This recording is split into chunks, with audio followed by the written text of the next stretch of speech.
On the show today, financing for MSMEs and more hands to help with relief distributions. We are a blessed nation with supportive global partners. Thank you. All the details and much more inside Jamaica Magazine. I'm Audrey Williams. Welcome.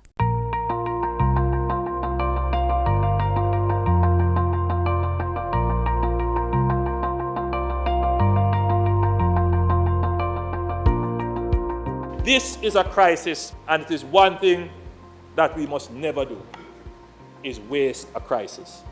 The other word for crisis is opportunity. And this is an opportunity to make Jamaica stronger. And I know that with unity, togetherness, genuine unity and togetherness, Jamaica will recover and recover stronger.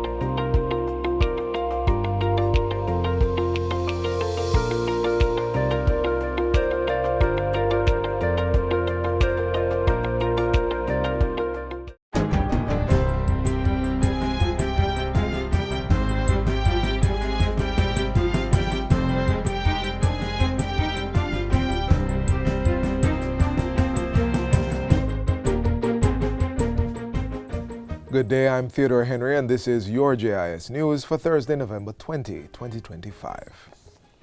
A National Reconstruction and Resilience Authority, NARA, has been established with special powers to lead, coordinate, fast-track, and oversee the post-Hurricane Melissa reconstruction phase. The authority is a statutory body that will report directly to the Office of the Prime Minister. It will have special powers to accelerate planning approvals, procurement, and public investment and implementation, as well as reducing delays for priority reconstruction projects in designated special reconstruction areas. Prime Minister Dr. Andrew Holness updated the nation on the development during a press briefing on Wednesday. The NARA will focus on building back better, safer homes, climate-resilient infrastructure, better land use planning, relocation from high-risk zones, and taking the opportunity to introduce new industries and new businesses to areas that previously had no economic base. The NARA will be much larger in scope, obviously, and scale, and established under special purpose legislation.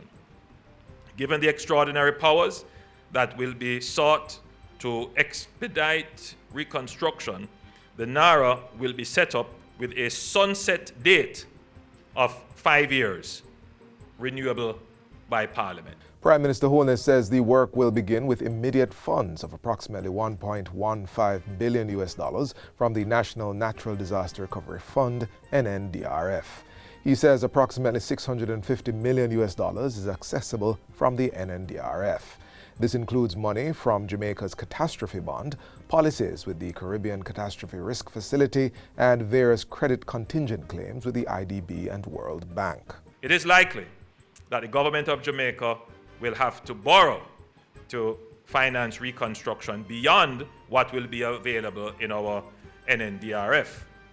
We have immediate access to approximately, and please note I use the word approximately, $500 million from the IMF's Rapid Financing Facility, the RFI.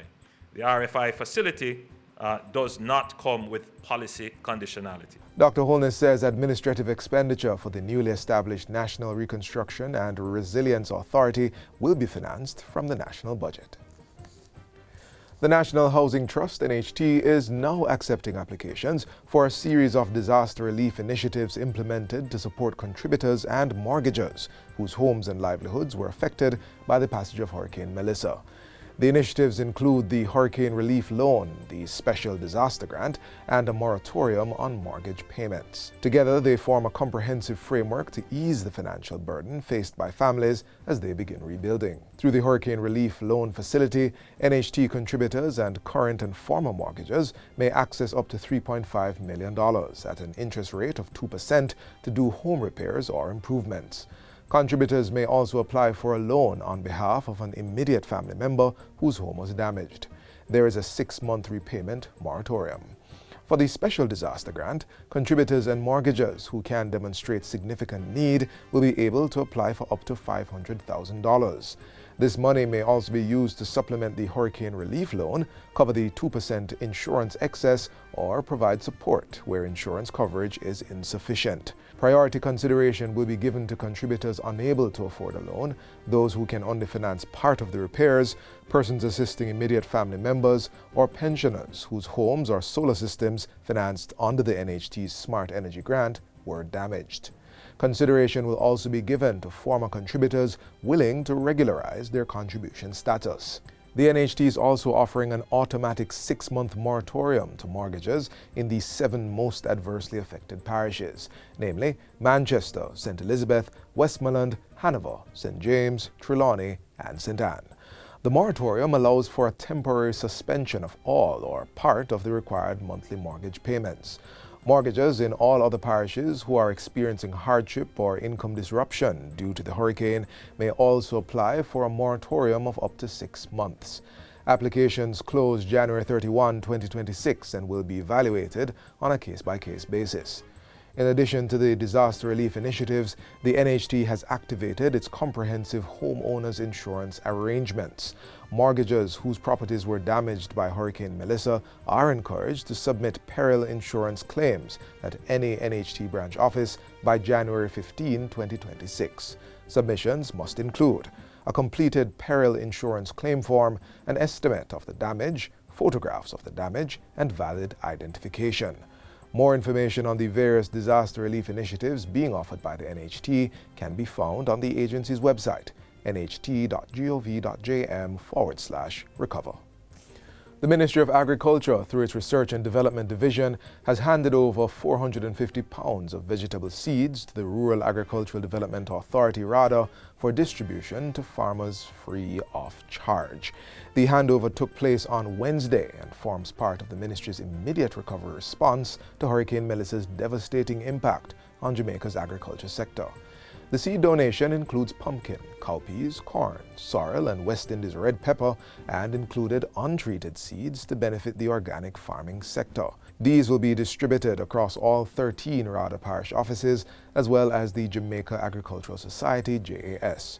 Priority will be given to the parishes most affected by the hurricane. Over 400 farmers are expected to benefit, with approximately 160 acres targeted for cultivation. The National Environment and Planning Agency, NEPA, is doing assessments to determine how it can help members of the Bluefields Bay Fishermen's Friendly Society in Westmoreland get back on their feet post-Hurricane Melissa. The society is a close partner in NEPA's work to address environmental matters on that side of the island. Representatives from the agency visited the group on Tuesday to begin assessing how they can assist with their recovery efforts. Bluefields area was severely impacted along with Black River and along all that coastline. So we want to come and make contact because we were out of touch with a lot of our partners here. The facilities aside, we are looking more at the humanitarian aspect of it because lives are just completely disrupted. The work, the partnership that they have with us, they can't do it if they themselves are not in a state to be able to offer that job. So we are now trying to assess their situation and see how we can offer meaningful assistance. In the meantime, a team from the National Fisheries Authority donated food items, drinking water, mosquito nets and blankets to the group to aid in their relief process. A lot of them have been displaced. A lot have not been going out to sea. A lot of boats have been damaged on this beach. And so also a lot of houses have been damaged. Persons are out of work. So just for immediate relief, to aid in their supply of food for themselves and for their household. The Electoral Office of Jamaica EOJ has suspended the fee for registered electors to replace their voter ID card. This temporary measure is intended to ease the burden on citizens whose ID cards may have been lost or damaged during the hurricane. Director of Elections Glasspool Brown says the EOJ has taken the decision as it recognizes the importance of replacing critical identification documents at this time. EOJ constituency offices in several of the most affected parishes are operating with reduced opening hours due to lack of connectivity and other utilities. As a result, offices in Manchester, St. Elizabeth, Westmoreland, Hanover, St. James and Trelawney are only open Mondays to Fridays from 9 a.m. to 12 noon. The EOJ offices in Black River, St. Elizabeth and Savannah Lamar, Westmoreland are temporarily closed due to infrastructural damage from the Category 5 storm. Electors who require services in these areas are urged to visit any of the other EOJ constituency offices. A list of offices may be found on the EOJ's website or by contacting the head office at 876-922-0425-9. The Jamaica Defence Force JDF Coast Guard has seized 990.71 pounds of cocaine with an estimated street value of 3.7 billion Jamaican dollars.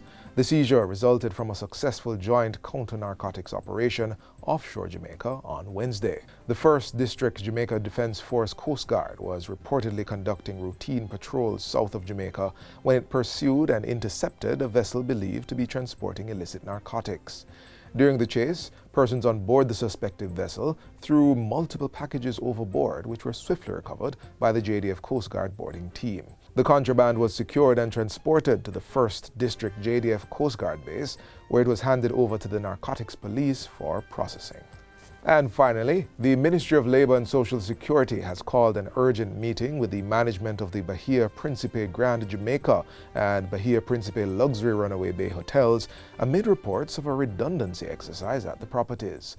The move comes after the company announced that the Grand Jamaica Hotel would remain closed until December 1, 2026. This is 1 year beyond the original timeline. The management of the properties say the change is a result of extensive damage from Hurricane Melissa and reconstruction delays. As part of its mandate to uphold stable labor relations, the ministry says it has formally written to the hotel's management, inviting them and their representatives to a conciliatory meeting on Monday. Talks are expected to focus on the union's concerns, the way forward, and measures that could lessen any negative impact on workers. The ministry is urging the public to avoid drawing conclusions until the discussions are completed. And that's it for JIS News Today. I'm Theodore Henry. Thanks for watching.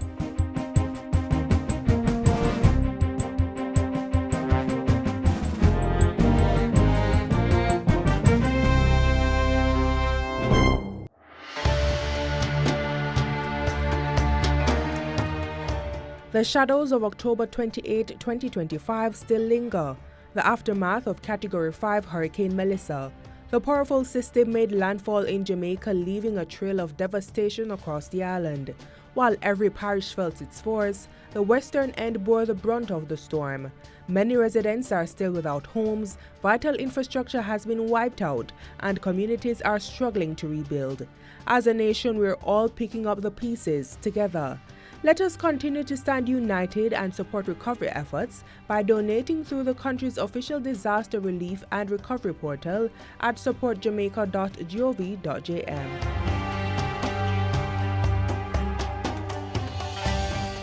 Are you a micro, small, or medium-sized enterprise? Do you know that there is financing of up to $30 million that you can tap into? It comes with a competitive interest rate and up to 10 years to repay. This is being offered by the Development Bank of Jamaica through its Orbit Loan program. Take a look.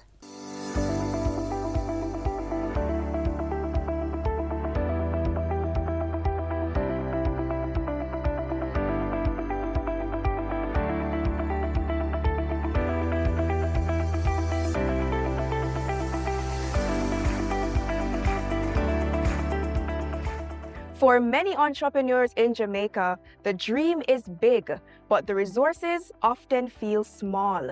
You have the vision, the drive, but access to affordable financing? That's usually the missing piece. That is why the Development Bank of Jamaica, DBJ, has launched the Opportunities for Resilient Businesses, Innovation and Transformation Orbit Loan Program. Hi, I'm Suzelle Ray and welcome to Finance Matters. Joining us to discuss and tell us more about DBJ's Orbit Loan Program is Dr. David Lowe, Managing Director at the Development Bank of Jamaica. Remember to like, share, and subscribe to our YouTube channel. Follow the Ministry of Finance on Facebook, Instagram, X, LinkedIn, TikTok, and Threads to see all the episodes and highlights. Dr. Lowe, thank you so much for joining us today. Thank you for having me. First off, what is the Orbit Loan Program and what are the main objectives? This program was a tailor-made approach to solving exactly what your opening comments spoke to, which is how do we find a way to provide accessible financing to small, growing businesses in Jamaica? We understand the importance of their growth and survival depends on growth capital. So at the Development Bank, we're here to provide just that. So this program was designed through a $2 billion facility, earmarked to do just that. Any business that fits a particular criteria has access to a very, very tailored program, which allows them to have this access and to do exactly what we said we want them to do, which is to grow and scale. This is very interesting and very big for our businesses, but can you tell us what sectors are eligible and how much in funding can they access? Sure. So the amount that's available is $2 billion overall, but per entity, we're allowing them up to 30 million Jamaican. Now, in terms of sectors, there are 4 key sectors, and we've chosen these sectors because we believe those are where growth has been demonstrated and where the best opportunity for scaling is possible. So we'll take the first one, agriculture. Both primary and secondary players in this space will have access to this, to buy equipment, to do things to modernize through technology, and or to just get new equipment and productive assets, which are generally machinery. The second one, which is a very important one, is the creative industry. That has gone for a long time without proper focus. So we believe that, again, by providing accessible funding to this sector will also earmark an opportunity for them to grow, because we see great opportunities, as we've seen internationally, and our people are so talented, so we know that this is an important pillar. General manufacturing across other sectors are also important, and we believe that we have very competitive industries and sectors that could benefit from this. So we also believe that they can now integrate new technology, and again, I've been saying technology very deliberately, to help in making sure that they're efficient and impactful with what they're doing. And finally, healthcare. We don't tend to think of healthcare as a business, but we believe that there are so many players that are now bringing value to Jamaica through this particular sector. And we think that this is an opportunity for them to not just enter, but also scale. And all the preliminary signs are that this will be a growth sector of the future. So what I'm hearing is that the DBJ is providing affordable financing for businesses and entities that need it. But DBJ has a lot of loan products. Yes. We have the tools, Biggie, Agribiz. What sets the Orbit Loan Program apart from those other loan products for small businesses? Very good question. It starts with how it came about. The bank has been moving towards a different type of approach where we're leaning into industry and listening more to where we believe we have to make an impact. So the first thing is that we have identified an opportunity to have a very cost-effective loan. So we understand that the market rates are much higher than what Orbit has come in with, and this window of finite funds speaks to an 8% window. It also speaks to a 10-year tenure. It also speaks to another important thing, which is not adequately understood in the market, that we present an opportunity to support loans with what we call a credit enhancement facility. And that's basically just a guarantee to support your loan and to de-risk it. So that is how Orbit is different to the other complementary products we have in the marketplace. Next big question that I'm sure our viewers want to know is where they can apply. Do they go directly through the bank, or is there a process on DBJ's website where they can do that? Okay, so let's start with getting more information. So certainly coming through our website or speaking to any one of our relationship managers is always an open opportunity. So we communicate through those 2 avenues. But more importantly, because we have now reached out to all of our commercial banking partners, they're the ones through which the capital will be transmitted to the beneficiaries. So they can speak to us through that forum, or they can reach out to their business banker and get more details. And there will be a lot of publicized things that we'll be doing in the upcoming weeks to assist in directing potential beneficiaries to this opportunity. The Orbit Loan Program sounds like big news for our small businesses. And I know they will take the opportunity to apply. But as we go, tell us 3 simple things to remember about the Orbit Loan Program. Sure. Orbit is here to help you scale your business through accessible funding. It is a much more tailored product in terms of understanding those needs, and our partners at the AFIs will be able to support them in that. And third, the context of how it has been designed recognizes the needs of small businesses by extending the tenure from the typical 5-year to 10 years, makes it much more acceptable and palatable for their financial needs. Dr. Lowe, thank you so much for joining us today and telling us more about DBJ's Orbit Loan Program.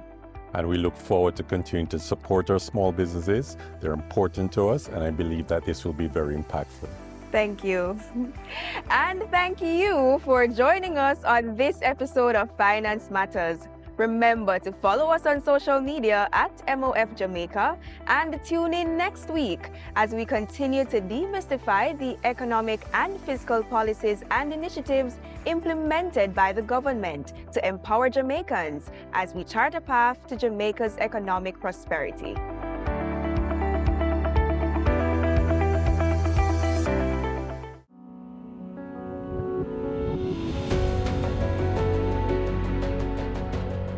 The government is reminding businesses and consumers that price gouging is illegal, especially during times of national recovery. If you notice unfair increases in the price of essential goods or services, report it. We will investigate this and ensure that there is enforcement, because in a time of disaster, everyone is expected to exercise good discretion in favor of the national recovery. To make a report, contact the Consumer Affairs Commission at 876-619-4222 or the Ministry of Industry, Investment and Commerce at 876-619-8038. You may also reach them on their social media pages. Let's work together to keep prices fair.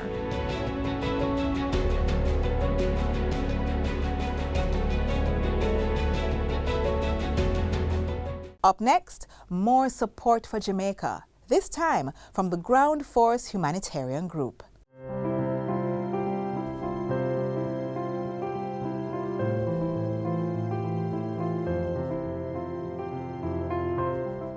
I'm with Rob from Ground Force Humanitarian Aid, and they are in Jamaica to support many of our communities in Eastern St. James. And we keep saying that this hurricane affected so many parishes.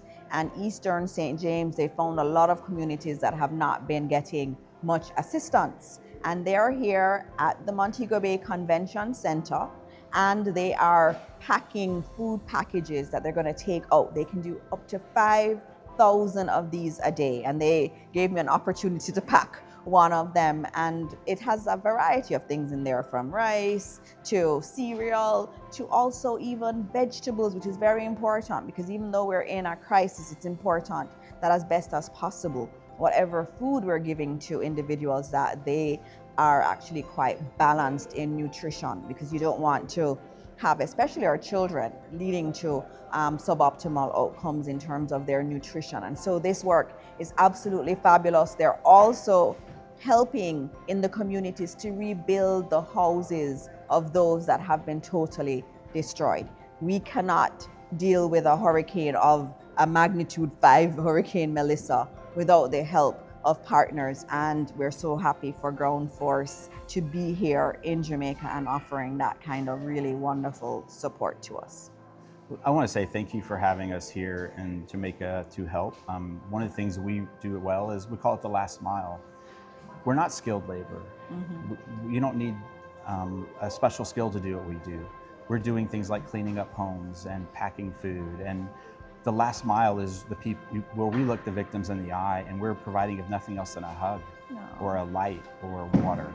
You don't need a skill to do that. And so I think it's National Youth Month. It is. So we have about 6 youth in here working right now that work at the hotel. I didn't know it was National Youth Month until you told me today. It is. And so fortunately we have 6 of them here today, and we would love to encourage more to join us. Yes, you heard that. Young people, you're needed. This year, our theme is Youth Can Build Jamaica. There's a lot of work we have to do as a part of this effort to get Jamaica back to its former glory and even better. And our young people are an important part of that. And so for me, as a minister responsible for youth, it is so great to see these young people. They actually have jobs. They work in the hotel industry and they come on their day off to help other Jamaicans who need that help. And that's how we are going to build our country. It's one young person at a time giving their service to those who need it most.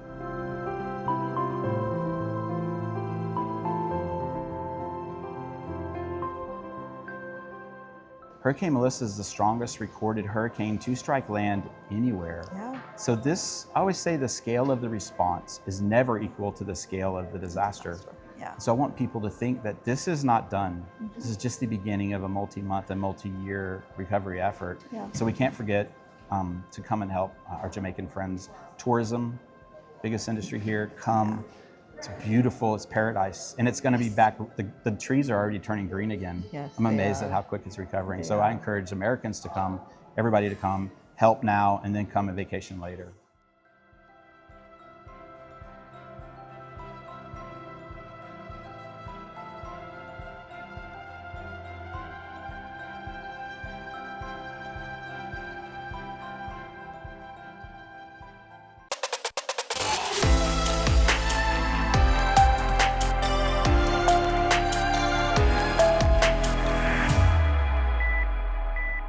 Hurricane Melissa has reinforced how important drone technology is to the capturing of data. This footage gives us a broader image of the wide-scale devastation in hard-hit areas. So, if you're interested in learning how to operate a drone, the National Land Agency can assist you. Here are the details.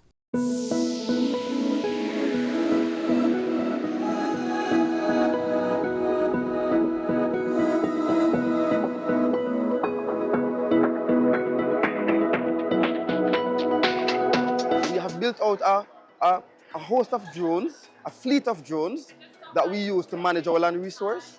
And they include small drones like the DJI Mavic 2 that I have, and also the larger drones like the DJI Matrix 350.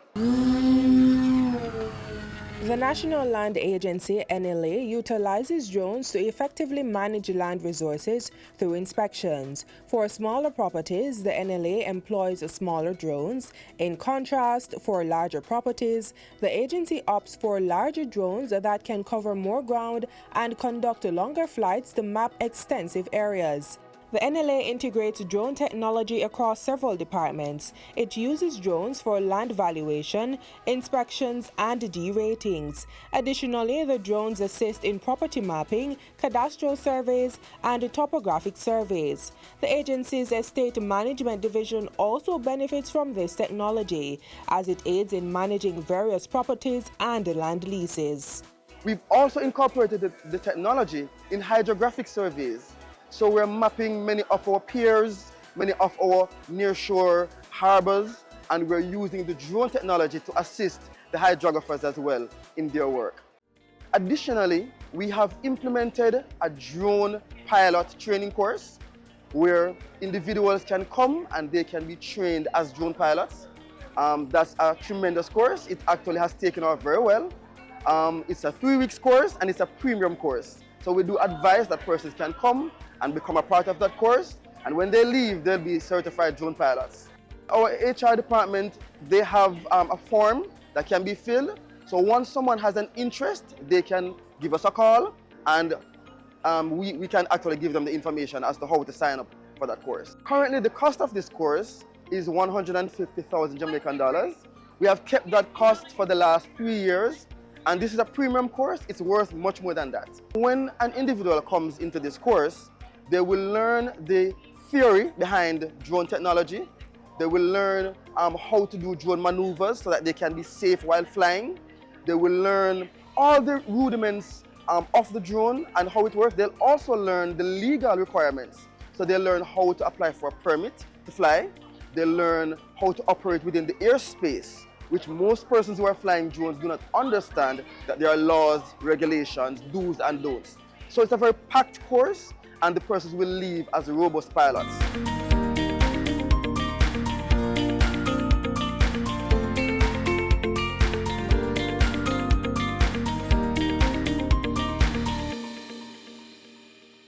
This is where our journey ends, but only for today. Join us again tomorrow when we bring you another informative program. In the meantime, stay connected via our website, jis.gov.jm. And while you're online, send your feedback to Jamaica Magazine at jis.gov.jm or via X at JIS News. You may also find us on all the major social media platforms and through our mobile app that's Android and iOS compatible. On behalf of the production crew, I'm Audrey Williams. Take care.